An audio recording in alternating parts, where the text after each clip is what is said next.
So obviously, apologies. Can't be there in person. It would have been great to have done, but yeah, such is life at the moment. But I appreciate your dedication in making it all the way there. I appreciate as well that I understand there have been some extra restrictions in the last 24 hours or 48 hours. So for those of you, I think that won some raffle tickets or something, appreciate that you've chosen to come to this talk as well. So yeah, thanks a lot. So yeah, I'm going to probably talk for about 20 minutes, maybe a bit more. There'll be some demos as well. Obviously, there's a Slido question and answer area where you can obviously post questions to. And I think at the end as well, that if you've got it at the end, then obviously the support team, NDC, will obviously ask me as well. Feel free to ask questions throughout the presentation. There's no need to wait until the very end. I'd much rather it be sort of a Q&A throughout than anything else, really. So yeah, so without further ado, let's get started then. So SafeStack, I assume that you're all in the right room for this then. This is about F# and web programming. So let's get started. So a bit about me. So my name's Isaac Abraham. I've been a C# dev since the early days of .NET, .NET 1.0. So everything I tell you today, try to think of it as, if you guys are C# developers, think of it as I'm also one of you guys that happens to also write code in F# as well. As I can see, there's a few of you actually. Could I just get a brief hand raise? Who here is actually doing anything in F# today in a regular basis? Okay, that one right in the corner there that I can see. Excellent. And the rest of you, I assume, hand raised if you're like .NET developers, C#, maybe Blazor, TypeScript, stuff like this. Yeah, okay. Anyone else who's not a .NET developer? Okay, I'm assuming then maybe JavaScript, maybe Java, stuff like this, Scala, maybe Python, whatever. But to be fair, this isn't going to be focusing on .NET developers, so you guys will still get something out of this, I'm sure. I've been using F# for about 5-6 years now on a regular basis. Very briefly, the rationale behind that. My journey as a C# developer sort of got to the end of the road, I would say, about 5-6 years ago, where I was using a lot of practices like TDD and Solid and the sorts of stuff that many developers go through their journey. And I couldn't find a way to sort of improve how I was doing stuff. I felt there was something missing. I happened to come across F# at the time, and it really resonated with me. I didn't have to give up all the things about .NET that I knew, but I was able to write code more productively, more succinctly, and just basically get stuff done more effectively than I could before. I don't want to say that if you're not using F# today, you're doing it wrong. It's more important about what's right for you guys and what's right for each of us. For me, F#'s been a great fit. I've been able to write productive apps, build a company, all around F#. So yeah, on that subject, so I'm the founder of Compositional IT.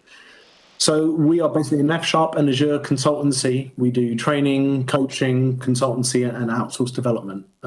Basically, all of our team, we're 6 or 7 strong now. We all just do F# day in, day out. We're writing web apps, data-driven applications, ETLs, line of business apps, all the sorts of things that you would normally write in any other language.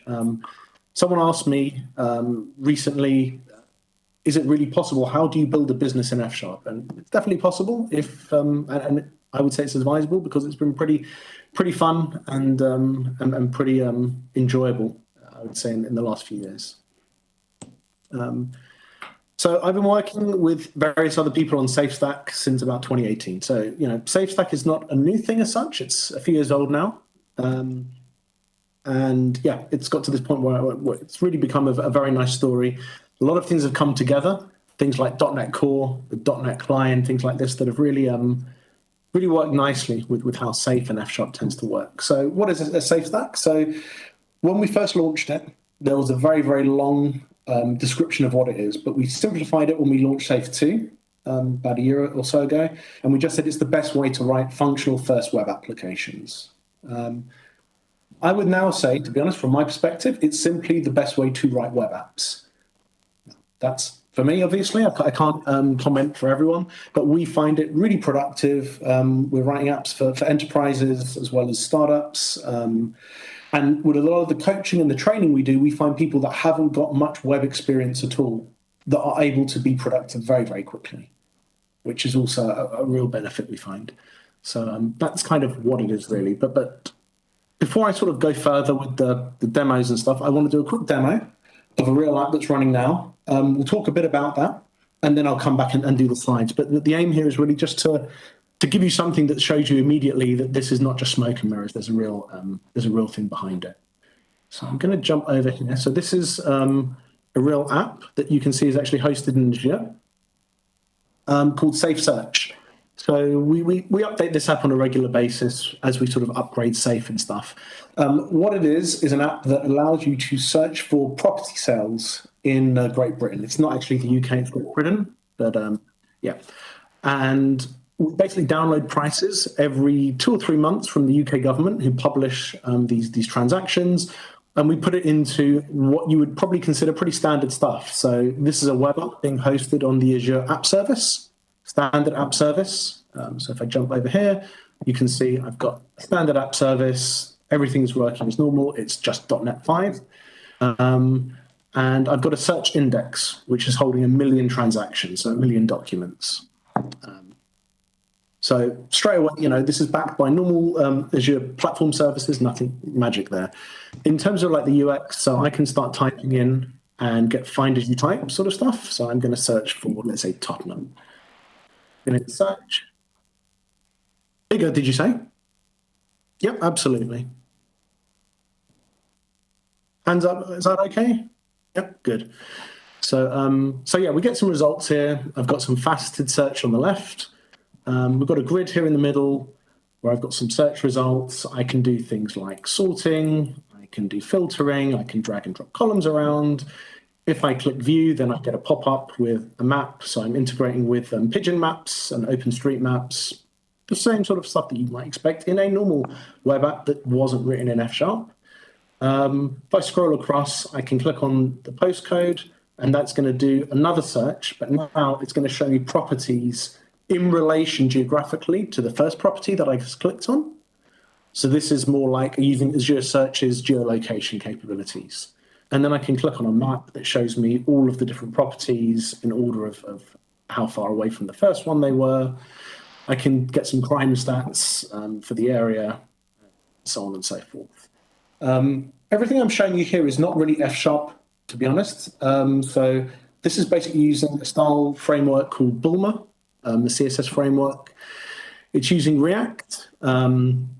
The data grid is a component called AG Grid, which is a React and JavaScript commercial grid component. This is using recharts, which is a React component. There's nothing actually that is inherently F# about this at all. It's all using standard stuff. Just a few other sort of little things that you may have not seen or not seen. So as I'm typing in here, you'll see that when I go to, for example, there, you'll see now it's actually got rid of the little red, no search term supplied. And now it comes back again. I get sort of, as I'm typing, logic. I can even do things more complicated. So if I start typing in a postcode, only when I actually get to a valid postcode is it actually, making that button enabled on the right here. So what I normally do, I stop here in terms of the demo. We'll jump back to PowerPoint if I can find it.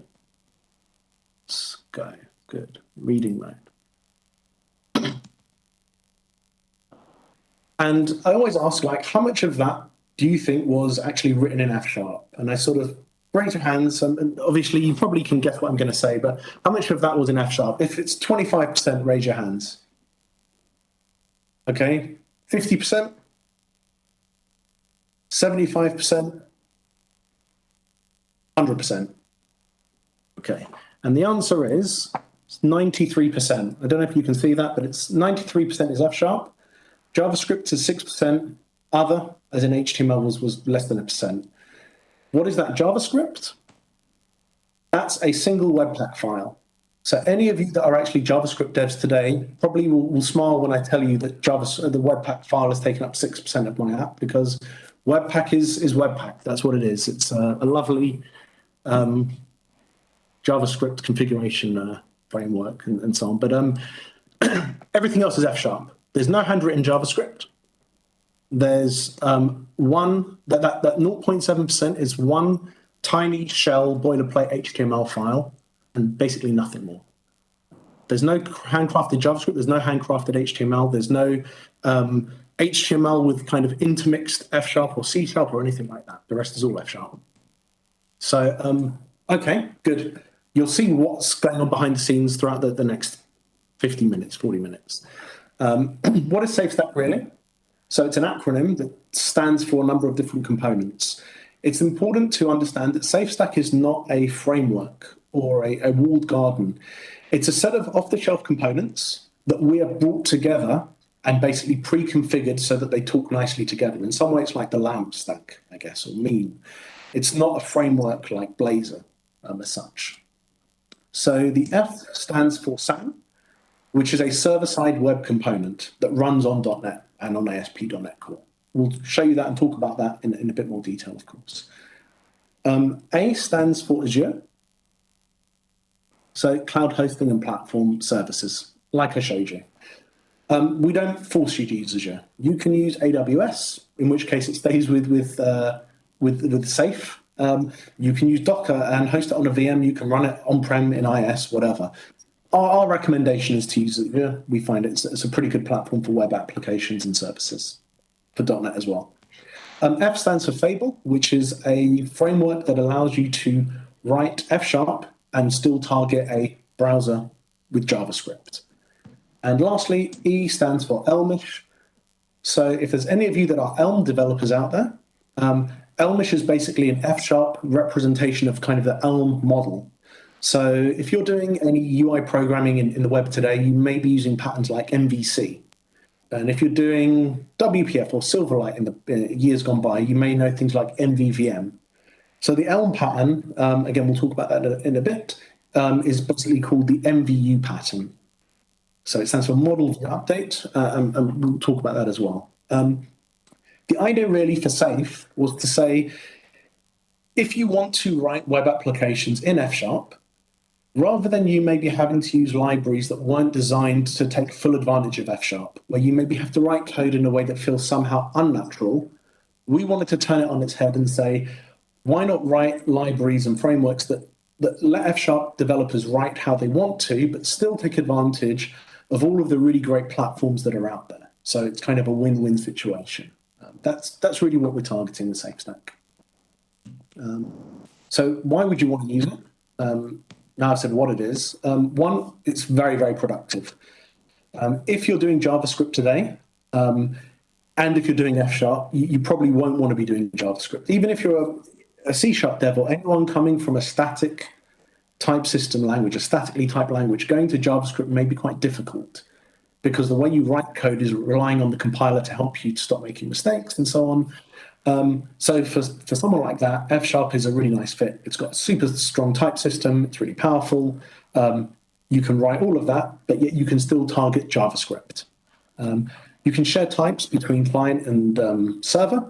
So that means if ever you've written a web application, you might have ever done something like, I've got a C# object that I'm going to return from my backend API, and on my front end, I'm doing it in JavaScript. Let's create a TypeScript that matches what the C# record or class looks like. Some people I know have actually written, T4 templates or code gens that keep the two in sync. In Safe, you don't have to do that because you can write F# that targets both client and server. So you write it once, and it's basically you have a single file which has your types. They both get emitted to either .NET or to JavaScript. And there's lots of really good tooling. You may be surprised when I say that because it's F#, and F# has got really poor tooling. But actually, that's really not the case, particularly because we're building on top of all of these nice libraries and frameworks.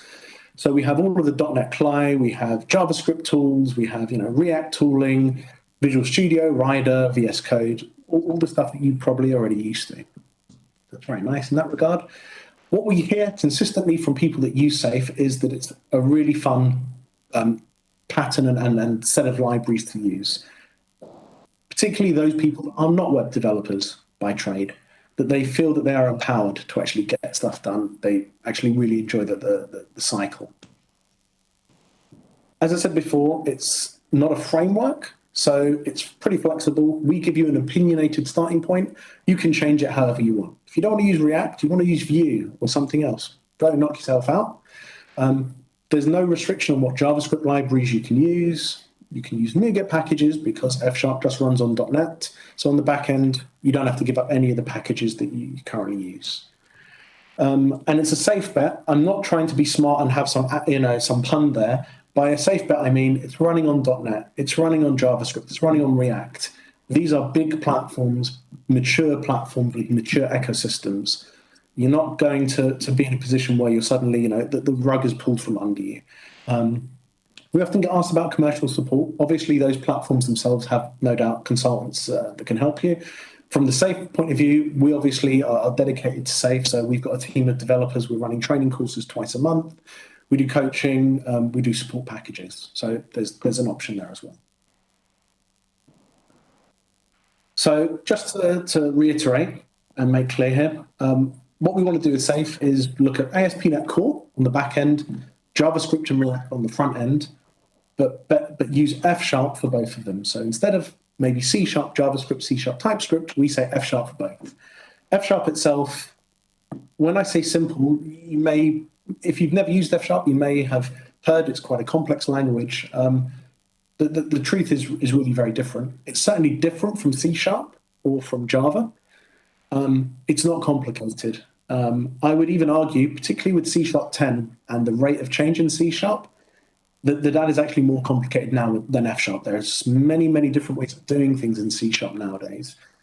F# has quite a fairly narrow path of success that it kind of guides you down towards, and you'll find quite a high degree of overlap in terms of the way that people write F#, which means you can normally look at one project and look at another.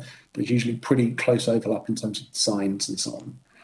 It's got a very powerful type system, probably a bit more powerful than C#. It's got one real feature that C# still doesn't have, called union types or sum types.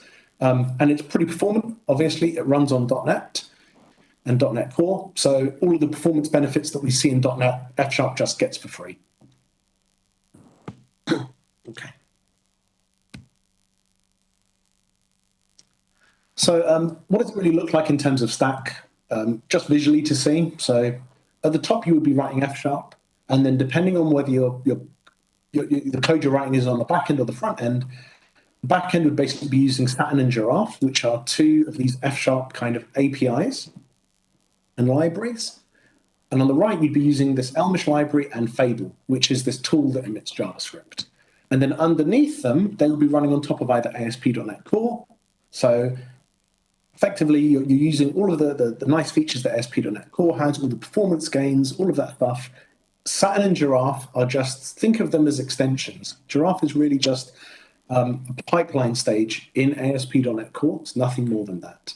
So, all the abstractions like the iLogger and iConfiguration and builder and stuff, that doesn't go away. That's all still there. The DI framework is still there. And then ultimately, we're compiling down to .NET Core or JavaScript. So to a Safe developer, JavaScript is not a language. It's more of a runtime layer. It's more of an IL, if you will. You can obviously use it and write stuff in it if you really want to, but we tend not to really look at the JavaScript as such. By the time it's minified, everything is gone anyway. Just to give you a quick code sample of what I'm talking about, this is what a Satin app looks like. Behind the scenes, as you can see, we've got this kind of application block. It looks a bit weird, but on the right, you can see this code lens is saying it's an iHost builder. So if you've ever done any ASP.NET Core before, you'll know that type. This app is really simple. It's just basically saying no matter what endpoint you hit, no matter what route, always give back the text hello world. But as you can see, if I actually do a query there, you'll see that we see server as Castrol. So this is indeed ASP.NET Core. And this may be a bit small, depending on, oh, I can zoom in, wonderful. So this is some F#. So I've created a record here, or just a simple class. 3 fields, name, location, and year. I've got a function called greet, which takes in one of these conference records. I'm just going to say welcome to conference and year. Then I've created one of them here. Name is NDC, location, and year. And then I've called this function with that record. And on the right, you can see we emit some JavaScript, which is just pretty standard. Export, a class, a function, some consts, and then a function call. There's a website called fable.io where you can go to and actually try this out yourself. You get the F# on one side, you type, you hit save, you get the JavaScript on the other side. Got a question already. So what's the speed of the Fable compiler compared to, let's say, the compiler? I can't compare to the compiler because I don't know how fast that is. I would say if you're coming from, let's say, the .NET compiler, Fable is not as fast as like the C# compiler or the F# compiler, to be honest. But given the way that we tend to develop in SafeStack, we're using things like module replacement. It tends not to be a real issue because you have an initial hit of like the compiler once off. Once you've got the app and you're making changes, the only things that get recompiled are the changes to your F# code. So it's very, very quick in that regard. But unfortunately, I can't comment, and I don't want to say something that is quicker or slower than the compiler because I've never used it in any real depth.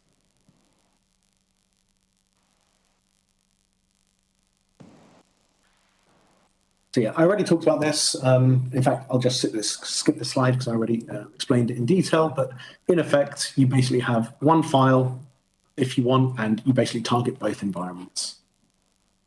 That's all it's really doing. I'm going to jump into a demo or a couple of demos in a minute.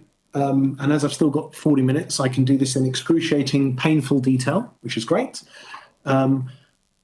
I just want to talk about this MVU pattern before I jump into the code, because this will give it a bit of context. So the MVU pattern is this UI pattern, like MVC or MVVM, as I said. And the important thing about it is it's a really good fit for functional programming where you have things like immutable data and expressions everywhere. And I think even Blazor is potentially getting something similar to MVU, or they're calling it MVU. It's kind of MVU-esque. What really happens is you have a model, which is just, at its most basic, a class or set of classes and types. So if you had, I don't know, order processing management system, or maybe something like Amazon, you may have a type that's got things on it like the basket, and what items are going to be shown on the screen at the moment, and what's the search results, and who's the user that's logged in. And this type gets passed into a function, which is called either the view function or the render function, whatever. And that function's job is simply, I've been given this current state, please render it to the screen. That's its only job. It's got one job. It doesn't care about state changes or anything like that. Its only job is, I've been given this model, give me a view. What happens afterwards is then there are UI events that come through, button clicks, typed in the text box, and so on and so forth. And those are then sent into a function called update. And each of those will be different messages. So that could be item added to cart, cart cleared, checkout complete. And the job of the update function is basically to say, given this message and the previous model, the previous state, give me a new state. So it might be, previously we had an empty cart. The message is add item to cart. The new model is the old model with this extra item added into the cart. That's it. And that whole flow just continues forever. There's no mutable state here. There's no kind of model where we're changing things in the middle. The only place you change, the only place you do anything is in this one function called update, which gives you back a new copy of a model. And there's a lot of really nice benefits to this. One is that it simplifies the way that we think about our state changes. You don't have to think about sort of bidirectional flows. Everything just goes in one way. You get data in, you write a function that gives you some data out. That's pretty much it. And I'll show you that in a minute with a real world example. So yeah, so demos. So I'm going to do, I think, 3 demos now that are more code focused. So the first will be just some basic Fable. just showing you a really low level web application that's not got any style sheets, no Elmish, no nothing, just showing you like the raw F# to JavaScript process. And then I'm going to show you some ASP.NET Core using Saturn and Giraffe. And then I'm going to show you the full safe template and app. So let's try and start this one. So I've got a basic Fable application here. So there's no server here. This is just a client-side F# app. I'm just going to look through this. Is this font big enough for those of you at the back? Yes? Good. Thank you. So this, on the one hand, I've got a source folder. I've got an FS proj, which is basically a CS proj, except you change it to FS. I've got some NuGet packages targeting .NET Standard. Nothing too special there. Got an FS file, which I'll show you in a minute. I've also got some package JSON. So these are JavaScript packages and a Webpack config file. So we're starting to kind of mix and match the worlds of .NET and JavaScript here. I've got some packages like Webpack. To be honest, you don't really need that, but we've got it here anyway. I'm going to switch to the browser. Let's see if I can go to my phone. So, right. So I've launched my app, and I'm going to try and put these side by side. Let's see if this works. Thunder. So I've got here, Fable is running. You can click on this button, click me. Bosh, bosh, bosh. Wonderful. Really not too much there. What is actually happening behind the scenes is we've got a single HTML file, which really hasn't got too much in it. Button and this bundle.js. And that bundle.js is what our F# has been compiled into. What is our F# looking like? Well, this is our app. So I'm opening a namespace called browser.dom, which is an F# wrapper around the browser DOM, as the name sounds. I've got a counter here, which is a mutable variable. So in F#, everything is immutable by default. So to make it mutable, like a normal variable, I've got to put in this extra keyword.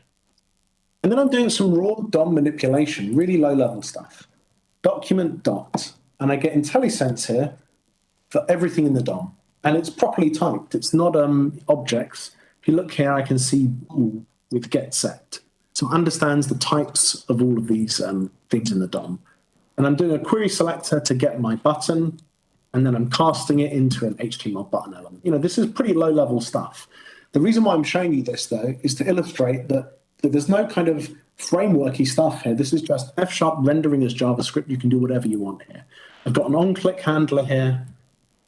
In the handler, I'm going to increment count by 1, and then set the inner text to you clicked n times. That's all it's doing. There's nothing more than that, really. So it's pretty low level at this point. Obviously, safe is you don't have to do this kind of stuff, but it was just to show you that you can do this if you really want. Nothing more than that. And well, actually, this makes it a bit nicer, actually. Let's put in string information. So I'll save that, compiled. Just so you can also see, while I'm here, just some of the sort of tooling that you get in F# in VS Code. So we get, obviously, IntelliSense, I get sort of hovers, I get things like if I make a mistake here, then I'll get underscore squigglies, I'll get inline error messages, all that sort of stuff. So it's not like you're giving up the world and there's no there's nothing you know that you're back to like the world of you know, green screen apps. We even get refactorings to correct errors and stuff, which is quite nice. So that's kind of demo 1. The idea there being you can see that this is just raw F# to raw JavaScript. There's really not a great deal more. And that we're using standard JavaScript tools here. If you're already using things like NPM, then this is going to be nothing unusual to you that we've got things like package JSON and Webpack config. If you're the sort of developer that is coming from an ASP.NET background or maybe Blazor, where you don't want to learn JavaScript, you want to hide it as much as possible, you might not like safe, because one of the key ethos of safe is we don't want to hide the JavaScript world. We don't want to stop you from doing whatever you want. We give you easy ways to interact with JavaScript, but you still need to know what is going on. You still need to, you know, have package JSON and things like that. So we're not going to, it's not a framework that hides any of that from you. And we think that's a better way to go for several reasons. Okay, let's stop that app. Let's make sure that's gone. Good, right. So next up I'm going to show you is a backend app. So this is now the other side of Safe, which is about writing backend applications. So I've got an empty window here, got nothing on my sleeve at all. And I'm going to create an ASP.NET Core app with F# from scratch. So I'm going to say .NET New Console. For those of you that haven't used .NET Core, so .NET is the command line tooling for .NET nowadays. So I'm just going to say create a new console application.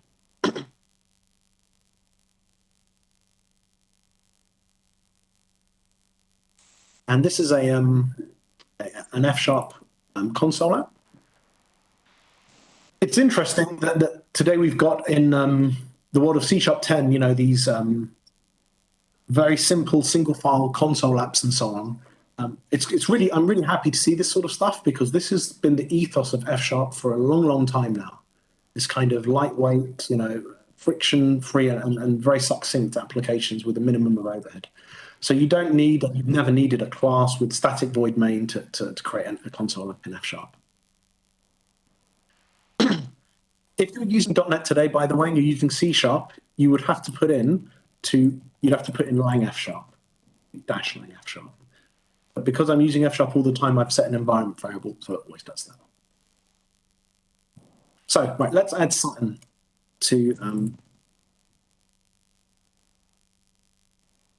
add, what is it, package add.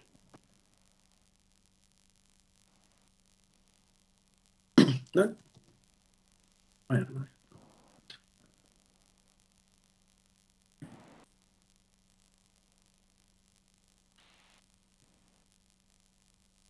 So I've added a NuGet package. You can see it's a standard package there. Package reference includes Saturn. So nothing there.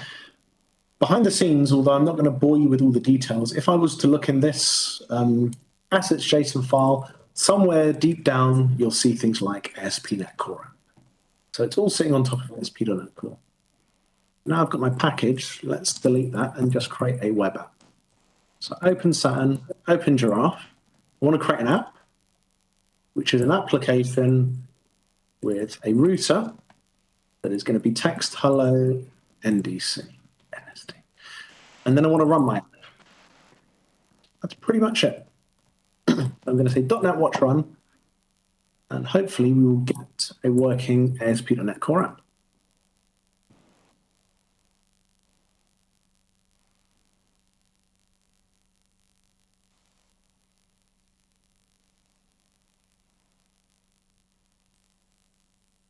So as you can see down here, we've got the usual sort of standard Microsoft Castrol sort of logging stuff. And indeed, if I go to an endpoint, and I'm just going to use the REST client that's built into VS Code, or as an extension rather, I get back hello NDC. So behind the scenes, this is doing all the work that you would normally do in the old ASP.NET of creating the iHost builder, setting the config, setting the extensions and all of that stuff. It's just doing that behind the scenes, but nothing more. I'll just talk very briefly for the next few minutes and give you some examples of what this is really doing and how you can sort of expand on it. And it's probably worth doing, actually, because how many of you are using or going to be using the new minimal API in ASP.NET Core or are interested in that? So one, maybe two people. Okay. Maybe this will prepare you for if and when you do start looking into that. Let's just show you some examples of what I can do. So this is saying, give me some text back, and I can see there, content type, text plain. If I wanted to make this JSON, I can do something like that. And this is now going to restart the app because I said watch run.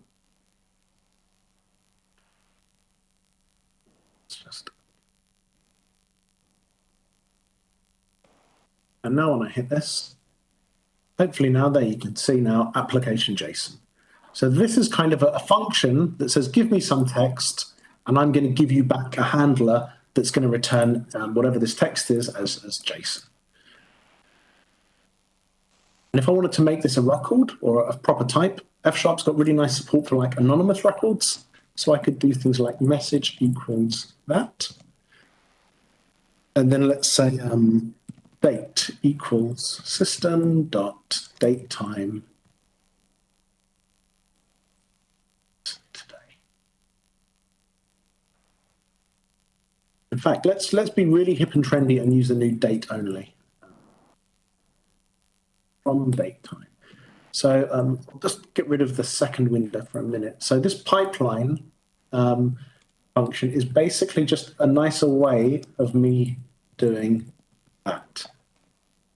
So instead of me saying, I want to get from date time, this is the value in F#, you've got this pipeline, which is just pipe and then right arrow.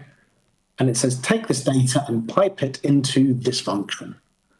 And it lets you write really nice sort of DSLs where you can say, given this, pipe it into this, pipe it into that, pipe it into that, as a kind of a set of data transformations. You can almost think of this as kind of extension methods in C#, but without having to explicitly design this function to be an extension method.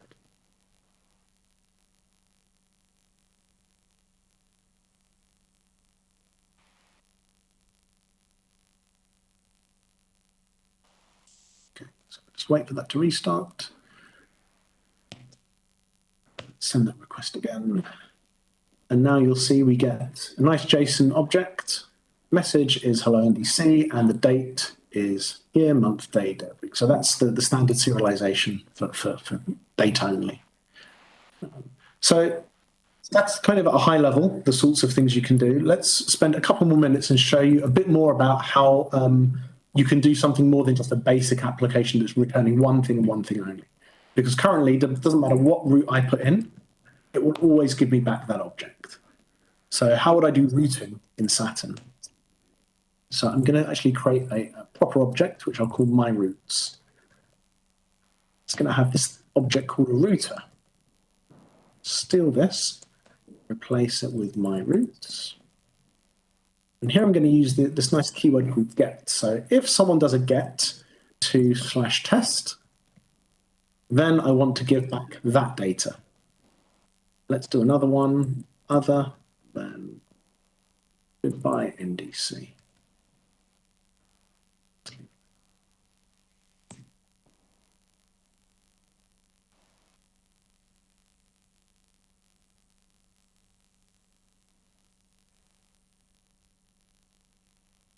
So now if I try and get to this random route, I should get 404, not found, because the only two routes that are valid are these two here.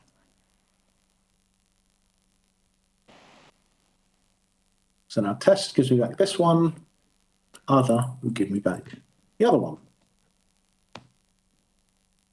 And you can compose these routes, so I could build multiple router objects and then plug them together at the very end. So I could say I've got two different teams working. One are working on checkout APIs, and the other one's working on auth. I can have two different router objects, and at the very end of my application, I could say, take the routers and then plug them in to give me a kind of Uber router, if you will, a massive router that can delegate to each of them, which is quite nice. You get this nice composability. There's kind of a lower level way of doing this, which is what this giraffe library does. So I've not really said the difference between these two. Saturn is basically this library that gives you this nice sort of router object with get, this application block. Giraffe is a bit lower level, but it's still worth falling back to sometimes, and it's good to see because it gives you a kind of a nice insight into how the routing really works. So let's do that version as well. So here, I'm going to say choose. So I'm going to give this a list. In F#, this is a list, open, close. You don't have to say new list or anything. You can just open square brackets, put some stuff inside it, close square brackets, and you've now got a list. So I want to say here, if the root is a get, so it's not a post, it's not a put, but it's a get, then if the actual root was test, then give back this object. I'm just going to paste this down there.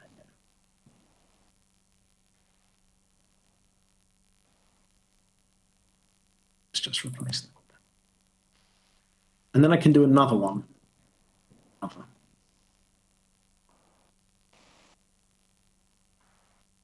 And what Giraffe is really doing here is saying, right, go through any of these routes. If this verb matches, then does this route match? If it does, do this. If it doesn't, fall down to the next one. If that doesn't match, oh, I've got nothing more. This is now not found, 404. And I can compose these again as much as I want. So I could say, let's make another one. Or I could say post route this. Let's give back text and posted. If that doesn't match, then I want to delegate through to my Giraffe routes.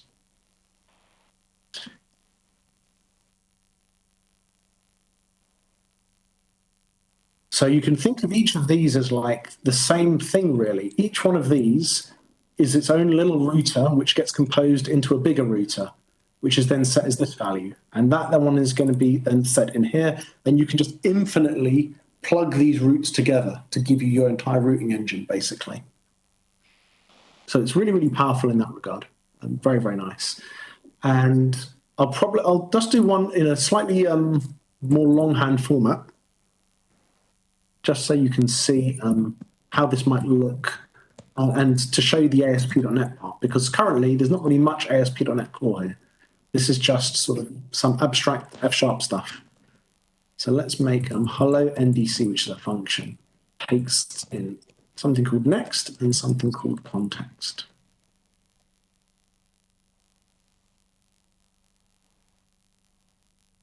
Let's just split this up. Data is that. Data. So these next and context, if you've ever written an ASP.NET filter or pipeline stage yourself, next is basically this decorator pattern, I think of it as decorator, but it's basically a way of saying we've got this whole chain of elements we want to call one after the other. When you're done with your bit, call this one next. And this context object, let's just give it a type annotation here. Context.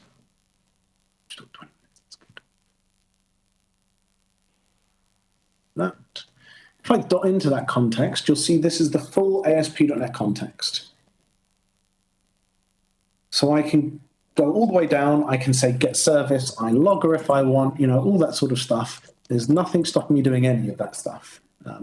It's all there. It's not hidden away. It's all available for you to do everything that you do today in ASP.NET Core, except we don't force you to use that stuff if you don't need to. If you want very simple stuff, it's really, really lightweight. And part of this is because of the nature of F#, where you can do these kind of nice DSLs without too many operators or brackets and curly braces and stuff. It's fairly lightweight in that regard. But if you do want to, then, we don't stop you doing that at all. And of course, you might want the DI container or the logger or I configuration. That's all still there. So that's kind of a whirlwind overview of Saturn and Giraffe. Just, again, to emphasize, using these libraries, it's not an either or in terms of ASP.NET Core. You can still use the standard iHost builder, you can use all of that stuff, but then pick and mix some parts of these libraries as you see fit. Personally, I would always recommend, if you are thinking about doing web apps in F#, to use Giraffe at a bare minimum, just because if you use the standard web API and so on, they force you down the road of using classes pretty much, except for like the minimum API now. Nothing wrong with classes, but F# is more about typically lightweight functions, plugging things together with small bits of functionality, composing them to make larger things, which is kind of, it's not against that is not against the C# ethos or .NET in general, but this really brings that to the fore and really encourages you to write lots of little functions that do one thing well, and then use these operators to kind of plug them together. Let's stop that one. So we've got, perfect, we've got 15 minutes. That should just be enough to go through the last demo. So I've shown you kind of these two things so far, client apps and server side, but I haven't really brought them together, which is really what the safe stack's about. So I'm going to show you just, I'll just jump to the browser quickly. There we go, right, good. So if I go onto the NuGet website, yes, thank you, Stefan. Yes, middlewares, absolutely. So it's ASP.NET middleware that I'm talking about. So Giraffe is just an ASP.NET middleware. That's really all it is. And indeed, if you do things by hand and you don't use Saturn to sort of build that application block up, you will literally go into ASP.NET Core, and in your configuration, you'll say add middleware, and there's a Giraffe middleware. Save. So, SafeStack, what actually is it? Given everything I've just spoken about, it's just a NuGet package that is basically a .NET template, .NET new template, that comes with a lot of this stuff out of the box for you. So if I go back here and I do .NET new list,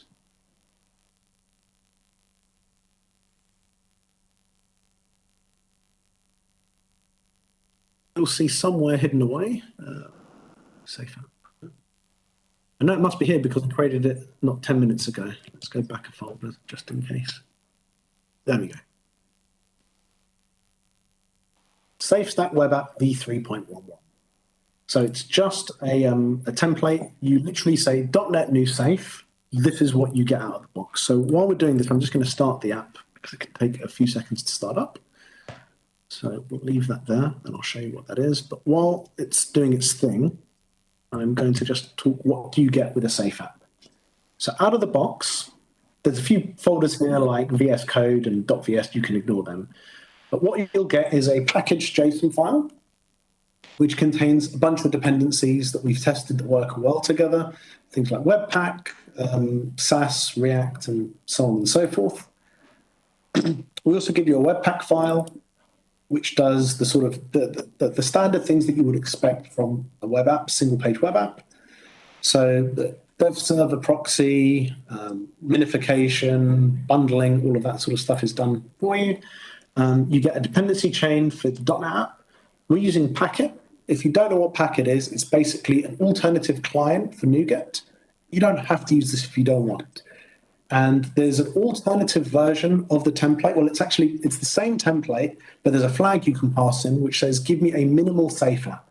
And it will give you a bare bones safe app with much less in the way of what's going on here. So you can really go from a low level and try it out yourself and build it up yourself as well. But we basically give you like a client folder with a client app.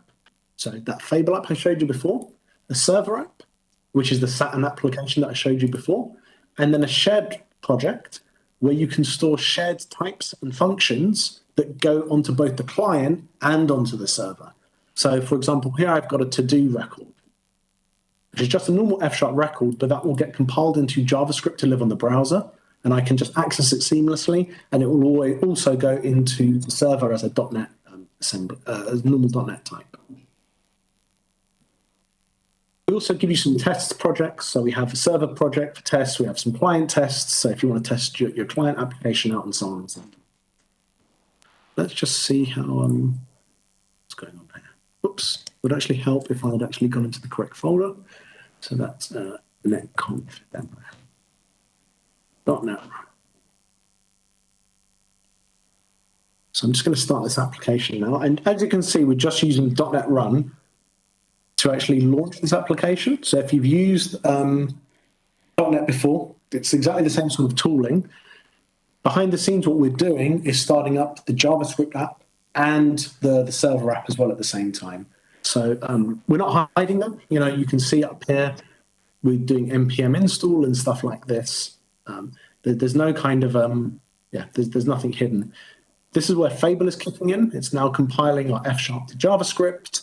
Once that's kicked in, Webpack will then start its dev server up, set up hot module replacement, and so on and so forth. So that shouldn't take too much longer.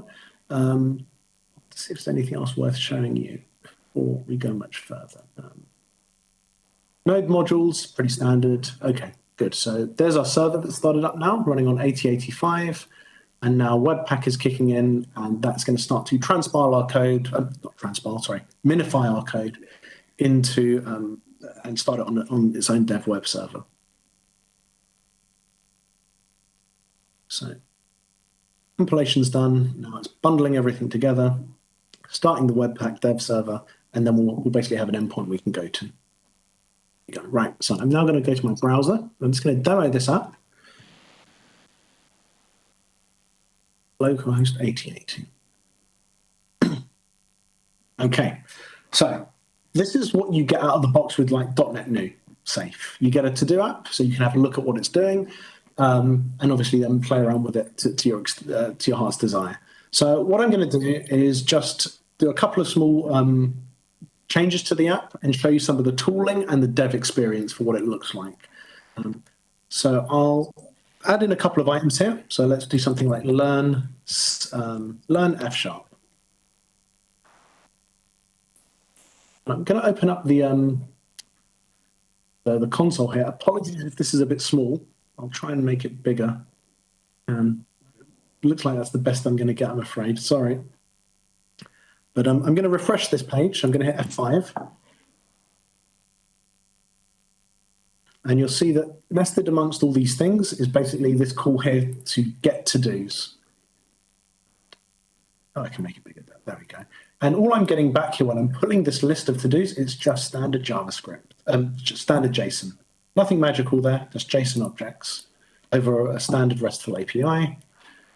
When I add something in, so love safe stuff, add, then we get, go down there, add to do, which is a post, and we're sending through in the payload a normal object. There's a question there, what are you using to get refactoring and automatically adding of open statements?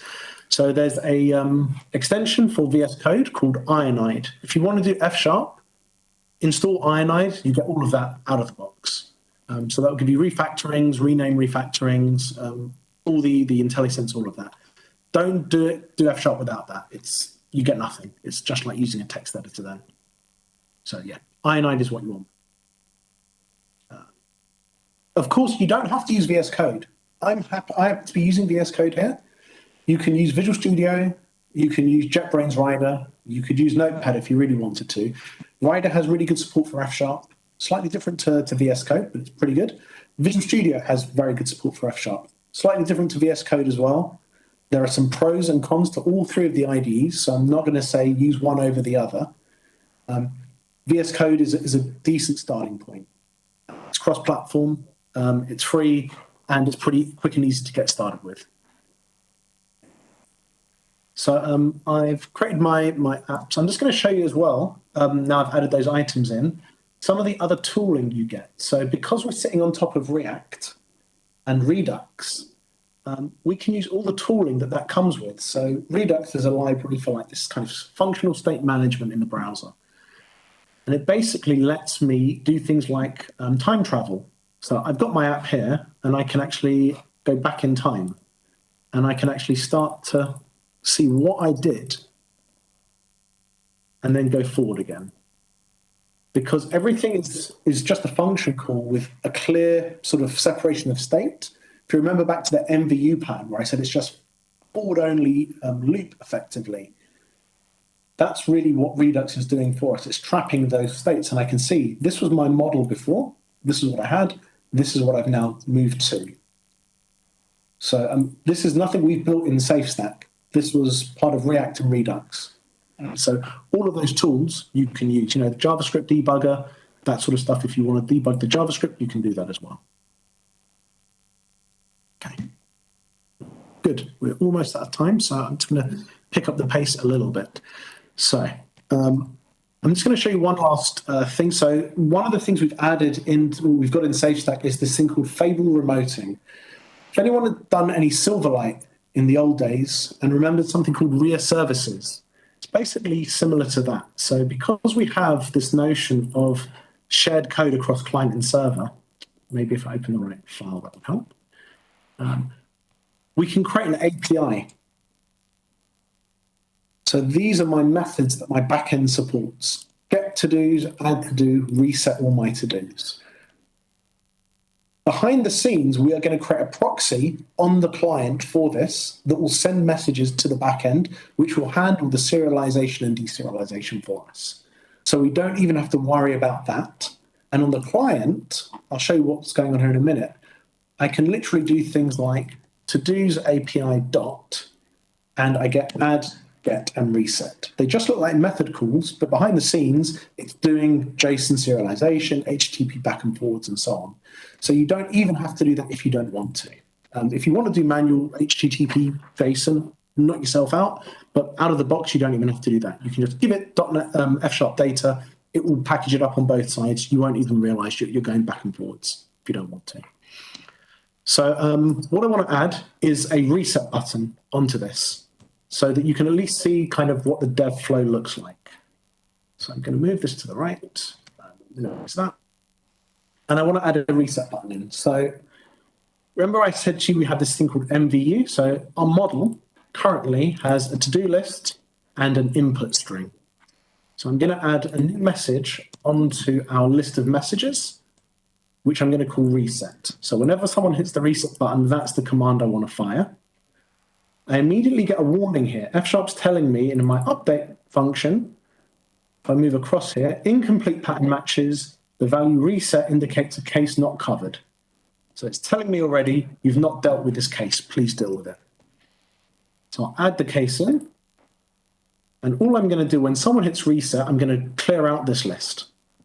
So I'll take my current model, and I'll say with to-do list equals empty list.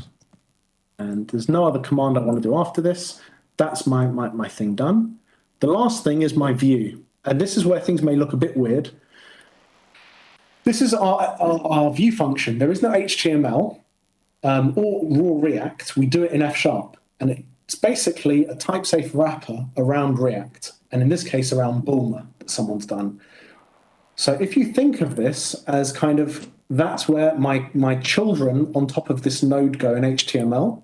That's really what this is. So we've got some attributes here, setting the style, which has some children.